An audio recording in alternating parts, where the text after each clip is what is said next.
All right, a little intermission here since some guy was pulling with a Jeep over here, some Bobcat, yelling at his wife, took it off the trailer. I don't know. Anyway, it distracted me away from what I was doing. Now it's time to get back on this. So this is the 340 that a lot of y'all would recognize that was in the CUDA, it was on the House of Muscle.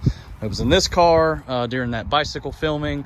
And unfortunately, I had a plan, which was not to use this. It was to use the motor that was in it and running fine. But just like Mike Tyson says, everybody's got a plan until they get punched in the face. And this was my punch in the face. I'll open this up in a minute, but the block is cracked about 4 inches. It had straight water in it over the winter. Because I'm an idiot, I went drag racing, put straight water in it because that's what the drag strip's like. In case you spill it out on their track, it doesn't mess up their surface. And I never drained it and put antifreeze in it. Being in Alabama, I didn't think it to be that big of a deal. But anyway, it is a big deal. And now I'm in a time crunch to get something running in this Duster. And it's going to be this 70 model HP 340. It's standard bore. These are factory Chrysler pistons. This is a Magnum cam. It's like a 512 with a 1.6 rocker, but it ends up being 480 on a 1.5. It's a roller. I got my lifters soaking. This is all the stuff that was in this 318 with the exception of the cam. But anyway, moved a balancer over, the oil pan over.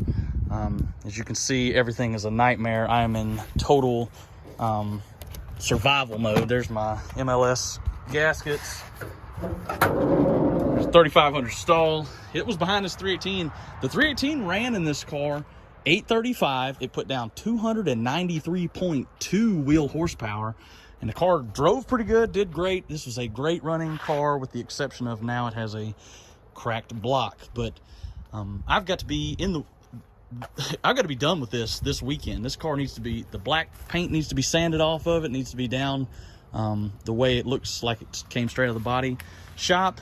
It is going to be in a Hollywood motion picture, and I've got to have it in Georgia this weekend. And as you can tell, I'm not quite ready, but I'll get there. I just put new valve springs in these heads. This is what was on the 318. It ain't even the correct ones for this cam, but it's the ones that it gets because that's what I got. And I don't have time to be fooling with perfection. I have got to just get this thing moving. The plan was, like I said, do all kinds of other things, not change the engine, but that's what I'll be doing.